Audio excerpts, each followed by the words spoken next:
આ જાલિમ સિંહની જાલિમ નજરોથી મારે તને સંતાડવો પડશે. શું કરું? ચાલ ચાલ બેટા ચાલ.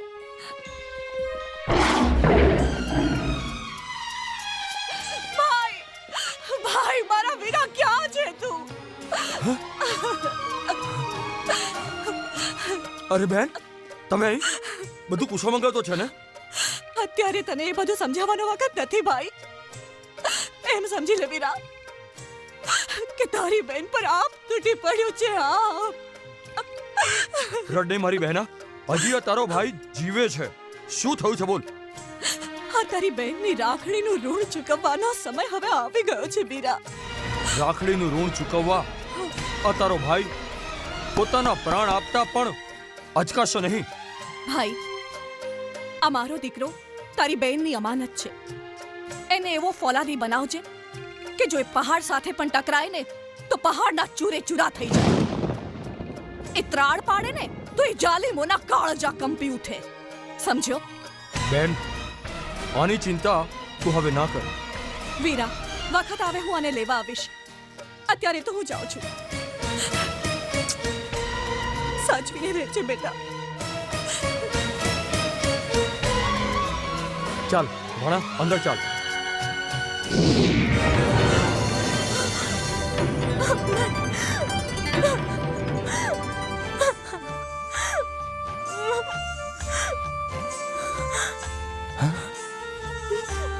કેમ અટકી ગઈ? મારી નાખ મને. ના વિક્રમ, આવું ના બોલ.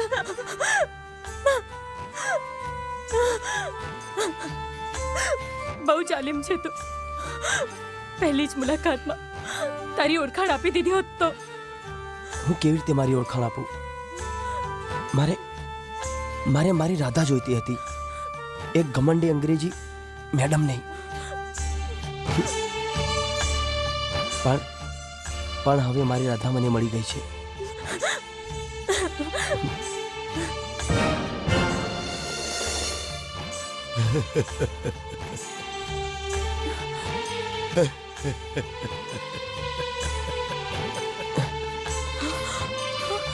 વિક્રમ, તું રોવે છે? આ કોણ છે? એ મારા બાપુ છે. બાળપણની રમતમાં મેં તને ચૂલો પહેરાવાનો ગુનો કર્યો હતો અને એની સજા ભોગવી રહ્યા છે મારા બાપુ. એટલે મારા બાપુ એવું માને છે કે એ દિવસે હું તારા બાપુના હાથે મરી ગયો હતો.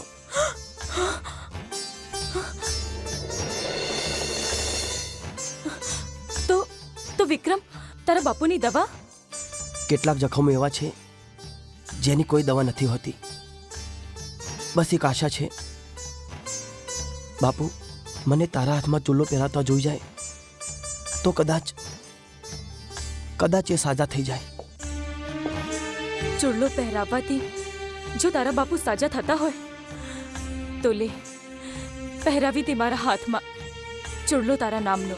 નહીં રાધા, મારી માએ તારા બાપુને ચેલેન્જ આપી છે કે તમારી દીકરીને મારો દીકરો ચૂડલો પહેરાવશે, અને એ પણ તમારી સામે જ.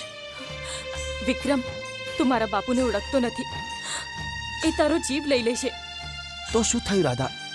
તારી પ્રીત ખાતર પાળીએ થઈને પૂજાવું એ મને મંજૂર છે, પણ મોતના ડરથી વચન ચૂકું તો મારું ક્ષત્રિયપણું લાજે. રાધા, મારા પર વિશ્વાસ રાખ. આપણી પ્રીત જરૂર જીતશે. હા વિક્રમ.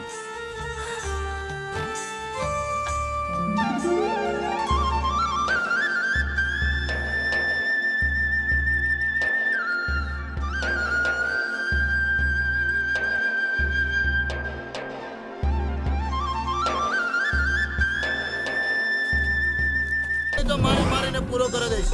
બોલ. રિશ્વતખોર, તારે મને જેમાં ફિટ કરવો એમાં ફિટ કરી દે, પણ એટલું યાદ રાખ સજનસિંહ, હું તારી આ ખાખી વર્દીની ઇજ્જત કરું છું. જે દિવસ તું મને વર્દી વગર મળ્યો એ દિવસ તારી જિંદગીનો આખરી દિવસ હશે. શિયાળિયા સિંહ બનતા તને હજી ઘણી વાર લાગશે. સજ્જનસિંહ, છોડી દો આ વિક્રમને. જી પણ ઠાકોર જાલિમસિંહને દલીલો સાંભળવાની આદત નથી. એ તો જાણો છો ને તમે, જમાદાર? જી જાણો છો.